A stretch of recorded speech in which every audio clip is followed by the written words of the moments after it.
Curator Julia Vance returns to her family's summer mansion in Carmel-by-the-Sea for her best friend's wedding, only to discover the groom is her lost love, Ethan, and the best friend, Lucas, desperately wants her help to sabotage the whole event. Before we get started, let me know in the comments, what's your favorite summer spot? And at the end, I'd love to hear what you thought of the story. Enjoy. Julia Vance, 35, stepped onto the hot asphalt of Highway 1, feeling the California salt breeze for the first time in 15 years. The fragrance was unmistakable, an intoxicating mix of dry pine and sea salt. She tried to ignore the accelerated beat of her heart. She wasn't here for summer nostalgia. She was here for her childhood best friend, Lucas Bennett's wedding, and to close up her family's summer mansion, a responsibility her widowed mother had delegated to her. The rental SUV climbed the winding hill of Carmel-by-the-Sea, where the softly contoured fairy tale houses seemed to defy the power of the Pacific. Serenity Manor was exactly the same. Large, oceanfront, and steeped in the history of Julia's summers. She found Lucas on the deck, facing the ocean. He held a G&T, his blue eyes wearing a look of mourning, not nuptial joy. He hugged her with the desperate strength of a castaway. "You actually came," he murmured, his California accent unchanged. "I promised, Lou. Firefly Lane friends forever, remember?" She offered a tight smile. "But what happened with the engagement? I thought you were marrying Charlotte." Lucas looked down at the class ring on his finger, turning it slowly. "It's not me getting married, Julia.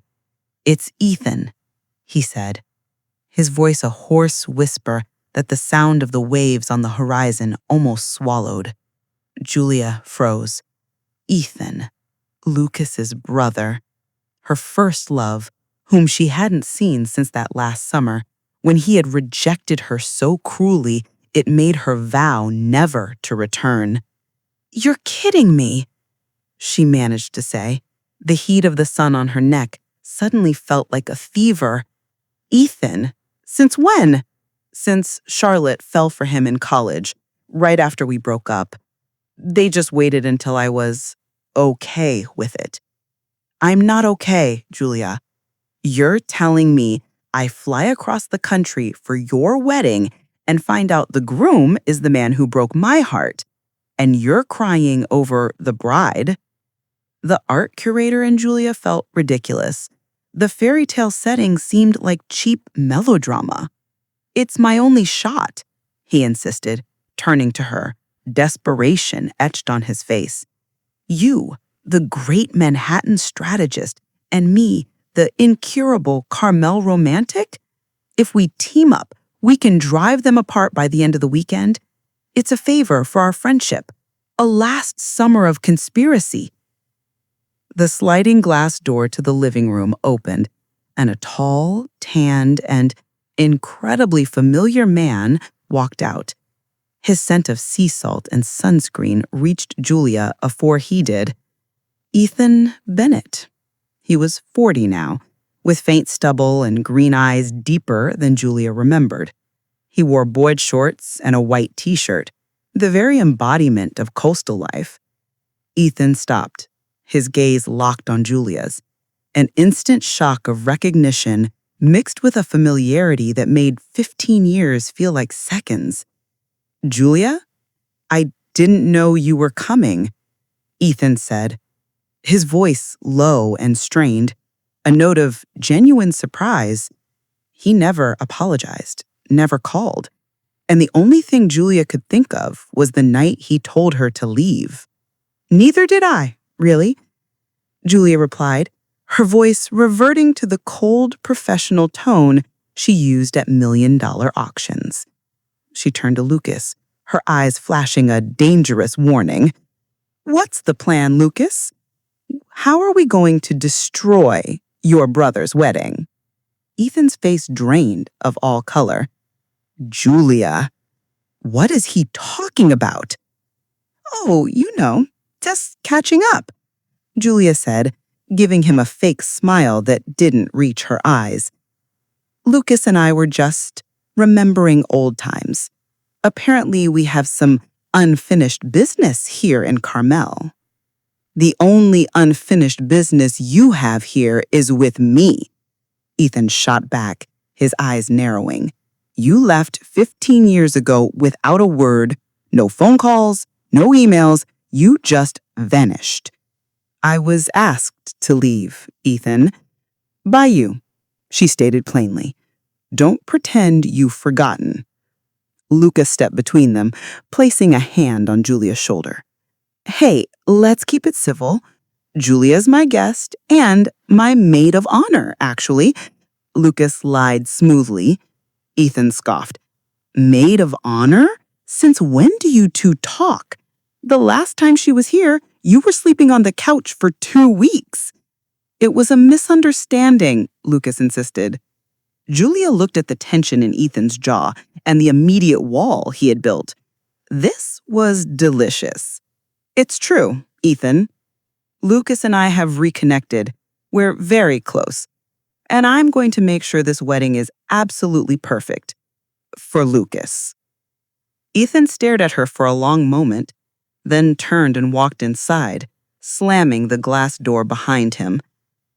Lucas let out a breath he seemed to have been holding since Ethan appeared. Perfect. He hates you, and you clearly hate him. That's half the battle won. We need to create small, believable conflicts between him and Charlotte. His temper is our best asset. Wait, I didn't actually agree to this, Julia said, though a dangerous thrill was already pumping through her veins. This is highly illegal and morally bankrupt. It's about saving Charlotte from a mistake and saving me from a lifetime of regret. And maybe, just maybe, it's a way for you to finally get closure on that last summer. Julia hesitated. Closure. That was a strong motivator. The shame of that last night, the harsh words, the swift dismissal, it still burned like a sunburn 15 years later.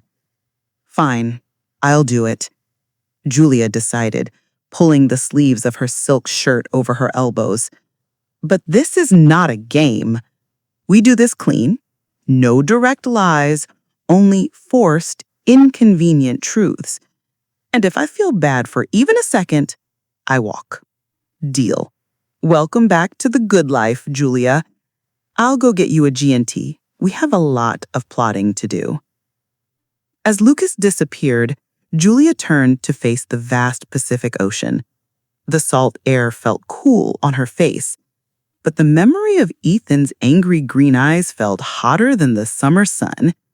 She had come home for a wedding, but she had just stepped into a high-stakes, complicated war of hearts. The next day, the entire house was a whirlwind of pre-wedding chaos. Julia found herself constantly running into Ethan, which felt less like coincidence and more like an unpleasant side effect of Lucas's sabotage plan. The plan, codenamed Operation Coastal Cold Feet, was simple. Exploit Ethan's natural impatience and Charlotte's deep-seated insecurity by creating scenarios where Ethan appeared emotionally unavailable or secretive. Their first planned hit was the floral arrangement delivery. Lucas, a landscape designer, had swapped the traditional white roses for hundreds of exotic, pungent lilies, Charlotte's least favorite flower, which she'd once described as smelling like a funeral home. This is morally corrupt, Julia whispered to Lucas as the florist unloaded the overwhelming arrangement. No, this is strategic dissonance, Lucas countered with a wicked grin. Ethan won't notice the smell, but Charlotte will. Then we'll ensure Ethan gets credit for the thoughtful upgrade. As Lucas darted off, Ethan rounded the corner, carrying 2 sweating glasses of iced tea. He stopped abruptly when he saw Julia. The air grew thick and heavy with unspoken history.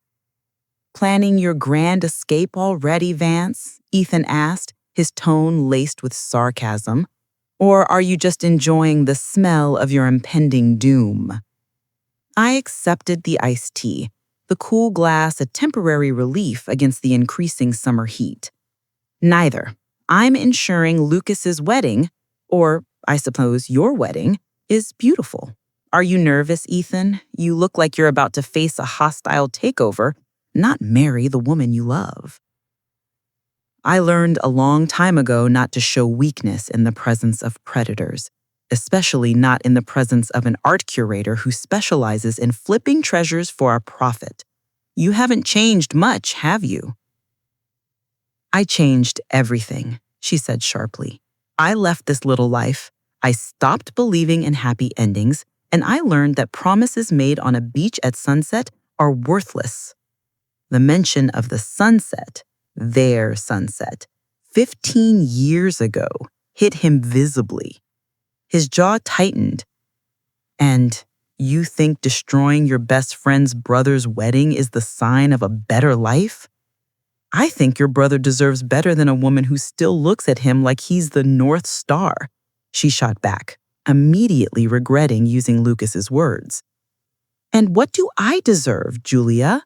The woman who ghosted me for a decade and a half?" Ethan took a step closer. His eyes were the color of the deep ocean before a storm. "I deserved a phone call. I deserved an explanation. I deserved the truth." "You already had the truth," she hissed, feeling the sharp, familiar sting of rejection. "You told me yourself that summer was over, that I needed to go back to New York and forget all the silly small-town stuff. I listened to you." "That is a lie," he said, his voice dropping to a dangerous level. "I told you I was terrified. I told you I loved you, but I couldn't be the man you needed. I never told you to forget. You made that choice yourself." Their high-stakes confrontation was interrupted by Charlotte. "Ethan, darling, the lilies are here. Oh my God, they're beautiful and incredibly strong. It smells like we're hosting a wake." Ethan immediately shifted, his face softening with practiced ease. "It was Lucas's idea, honey. He said they were ethereal." "Ethereal, huh?" Charlotte mused, clearly skeptical, but melting under Ethan's calm smile. "They are memorable." Julia watched the seamless transition. He was a master of evasion. The plot thickened that evening during the rehearsal dinner at a rustic local tavern overlooking the bay. Julia noticed Ethan's repeated glances at a small, ornate wooden box he kept hidden under his chair. Lucas had mentioned a secret keepsake Ethan was obsessively protective of. "It's the next target, Julia," Lucas whispered, sliding into the seat next to Julia. "We need to get our hands on that box. I think it's something from a past girlfriend, a memento that proves he's not over his ex-fiancée." "Amelia?" Julia frowned. "You never mentioned an Amelia." "A brief, intense engagement before Charlotte. It ended badly. He's secretive about her. If Charlotte finds a hidden love letter or a ring, it's over." Later that night, the family gathered around a massive stone fireplace. The ocean breeze was cool and sharp, contrasting with the warmth of the roaring fire. Julia found herself alone with Ethan on the secluded lower patio. She decided to initiate the intimate late-night conversation necessary for gathering intel. "I saw the box earlier," she said softly, watching the firelight flicker in his eyes. Ethan instantly guarded himself, turning away from the light. "It's just some old photos. Nothing you need to worry about, Julia." "I'm not worried. I'm curious. You look like you're holding a confession in there." "What's in the box, Ethan? Is it a letter from Amelia, something that proves you haven't really moved on?" He spun around, his face etched with anger and something deeper, more raw. "Why are you doing this? You and Lucas, the little conspiracy. Do you hate me that much? Or is this just boredom from your glamorous life?" "I don't hate you," she admitted, the lie catching in her throat. "I hate the secret you're keeping. You're marrying a wonderful woman, but you're still carrying a piece of your past around like it's a sacred relic. That's not fair to her." He stepped closer, his shadow enveloping her. "You have no idea what I had to do when you walked away," he whispered, his breath warm on her ear. His hand lifted, reaching for her cheek, but he stopped just short of touching her. The tender, almost kiss moment was electric, suffocating. "You have no idea what I had to do when you walked away," he continued, his voice heavy with pain. "That box holds the reason I had to abandon everything, the reason I couldn't follow you to New York.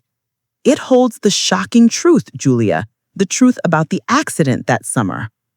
Before Julia could respond, a sudden, powerful gust of wind and the sharp cry of a seabird cut through the night. Ethan recoiled, his face pale. He looked terrified. "Go inside, Julia, now. Stay away from the ocean," he ordered, his voice no longer accusatory, but frantic. He grabbed the small wooden box and vanished into the darkness, leaving Julia alone with the unsettling sound of the crashing waves and the unsettling feeling that Lucas's sabotage plan had stumbled upon a far greater mystery. Julia couldn't shake Ethan's frantic warning, the cryptic mention of an accident, and his sudden fear of the ocean rattled her professional composure. Her emotional wound from 15 years ago, the casual dismissal she thought she'd suffered, had just been replaced by a complicated mystery. She found Lucas in the kitchen, casually loading a bag of sugar into the flower vase water, claiming it was for longevity. "You look like you've seen a ghost," Lucas observed, dropping a spoonful of sugar. "What accident was Ethan talking about? The last summer?" Julia pressed, keeping her voice low. "He said the box holds the reason he couldn't follow me to New York, the truth about the accident." Lucas's easy smile vanished. He turned off the faucet and leaned against the counter, the playful conspirator gone. "It was nothing, just a sailing mishap, Ethan being overly dramatic." "He was terrified, Lucas. He practically ran from me. Does it have anything to do with Amelia, his ex-fiancée?" "Everything has to do with Amelia," Lucas muttered, massaging his temples. "Look, Ethan had some issues after college. He went through a rough patch. He broke off the engagement suddenly and essentially disappeared into his work, building custom surfboards now, of all things. Charlotte was his steady rock." Julia felt a strong, sudden conviction. Lucas was lying, and the lie was heavy. "This isn't about Amelia or Charlotte. This is about us that summer. It was August 14th, the day before I left. What happened on the beach that night, Lucas?" Lucas sighed, defeated. He finally met her eyes, which were the same shade of blue he remembered from childhood. "You almost drowned, Julia. You and Ethan were out late, celebrating your scholarship. You were sailing, and a rogue wave hit hard near the reef. Ethan got you back to shore, but you were unconscious for a long time." Julia felt a sickening twist in her gut. She remembered the sailboat, the dark water, the cold, and then nothing, until she woke up in her bed the next morning, feeling only a crippling headache. Her mother had simply said she'd had too much wine. "My mother told me I passed out from drinking," Julia whispered, her mind racing. "That's what everyone was told," Lucas confirmed. "But Ethan saw you. He saw you die, Julia. For 3 minutes, your heart stopped. He brought you back with CPR right there on the cold, wet sand." A wave of nausea hit Julia. Why would he send me away then? Why the harsh words? Because he was crushed by the guilt, Lucas explained, the truth pouring out like water. He thought he was responsible for almost killing you. He saw your mother the next morning. She was distraught, said if you stayed here, you'd never leave the sea behind. She begged Ethan to be the bad guy, to give you a reason to hate this town and focus on New York. My mother? And Ethan? They conspired to send me away? Julia's voice was barely audible. The irony was devastating. Her mother and the man she loved had worked together, breaking her heart to save her future. He chose your ambition over his own happiness, Lucas concluded simply. He hasn't touched the water for anything but work since. He quit sailing. The revelation demolished her foundation of 15 years of justified anger. It wasn't rejection, it was sacrifice. That afternoon, a sudden Pacific storm rolled in. The sun vanished, replaced by a slate-gray sky, and pelting rain hammered the windows. Lucas, seized by a genuine panic attack, not for the wedding, but for his emotional state, disappeared completely.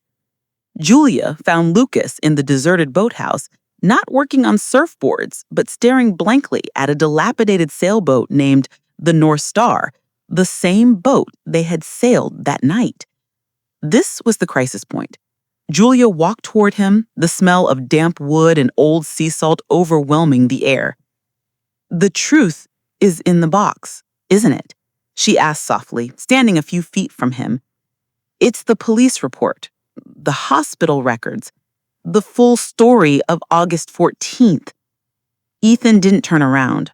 You talked to Lucas. You saved my life, Ethan. You didn't reject me.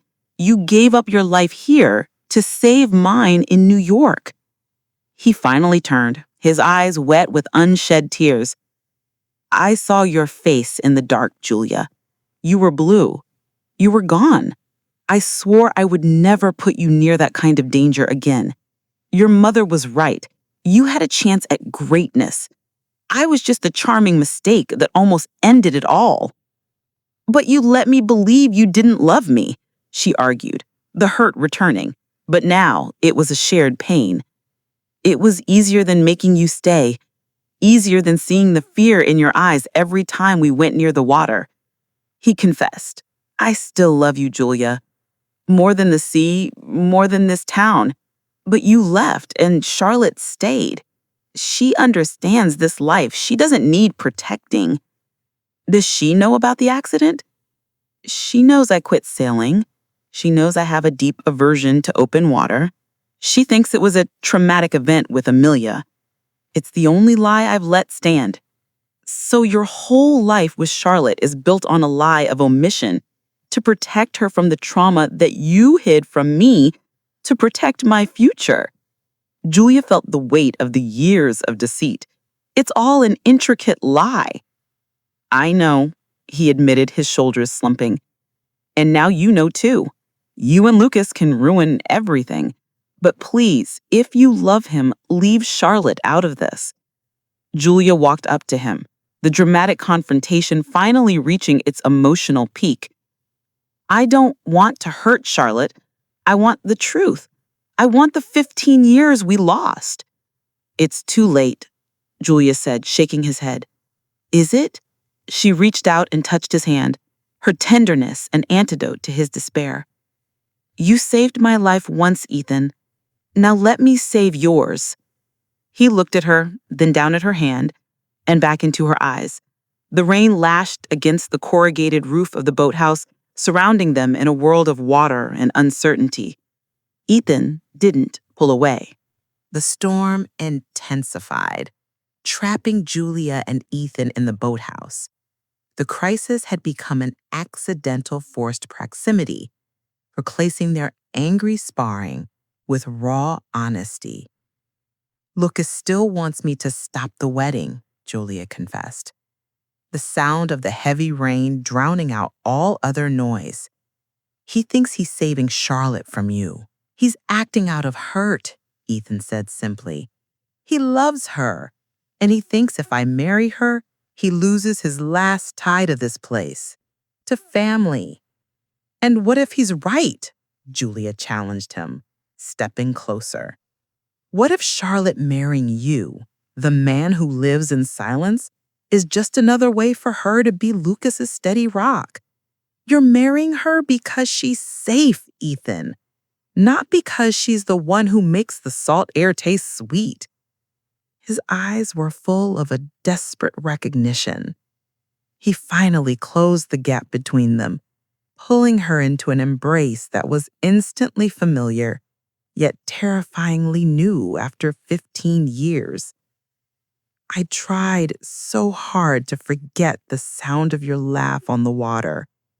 He murmured against her hair. I tried to build a life where I didn't have to choose between keeping you safe and keeping you. This wasn't an almost kiss. This was the passionate declaration of love they should have had 15 years ago. He kissed her, and the sudden, overwhelming connection was a confirmation of everything they had lost and everything they might still regain. We have to stop this, Ethan, Julia whispered, pulling back slightly. Not for Lucas, but for Charlotte. And for us. They emerged from the boathouse minutes later, drenched by the sudden torrential downpour, but clear-eyed and resolved. They found Lucas in the main house, packing a small duffel bag. I'm leaving, Lucas announced, avoiding their eyes. I can't watch them do this. The plan failed, and I'm a failure. The plan succeeded, Lou, Julia said gently. It exposed the truth, not just about Ethan, but about you. You're running again. Ethan stepped forward. I'm calling the wedding off, Lucas. Not for you, but because I can't marry a woman under false pretenses. I can't live another life based on a lie. Lucas looked up, shocked. You're doing this for her? No, Ethan said, looking directly at Julia. I'm doing this for me. I'm done letting a moment of fear control the rest of my life. The next morning, the sun was bright, the sand warm, and the air crisp and clean after the storm. The wedding was canceled. Ethan and Julia met Charlotte in the backyard, overlooking the blue Pacific. Ethan handed her a thick envelope containing the records and the police report from 15 years ago. I owe you the truth, Charlotte, Ethan said quietly. I love you dearly, but I'm not in love with you. And the reason I can't look at the ocean or talk about the future is because of Julia. Charlotte, a woman of grace and surprising strength, read the document slowly. She looked at the pair standing together, the two people who had once been inseparable on this very beach. Lucas told me he loved me yesterday, Charlotte admitted, folding the papers. He was drunk, running, and completely honest. I told him he was an idiot. Ethan, I'm not angry. I'm relieved. I always felt like I was marrying half a man here. Find your whole self, Ethan. And Julia, Charlotte looked at the curator with a genuine, sad smile. Don't let him run again. Charlotte left that morning, taking her expensive dress, but leaving behind the tension. Lucas, sober and chastened, found Julia on the deck that evening at sunset. The sky was an impossible blend of fiery orange and soft violet. I'm sorry, Julia, about the manipulation, about everything. Lucas said, his voice raw. You were loyal, Lou, to a fault. You gave me the best part of my childhood. Don't throw away the rest of your life. Lucas watched the sunset. I'm going after her. I need to fight for the right reason this time. That was the closure Julia needed. A year passed. Julia hadn't sold Serenity Manor. Instead, she had renovated it, turning it into a small upscale art gallery focused on coastal California artists. She walked out to the pier in a simple white linen dress. The scent of the sea was home now, not a memory. Lucas was married to Charlotte, living happily in Big Sur. Ethan waited for her at the end of the pier. He wasn't wearing a tuxedo, but a suit made of salt and sun.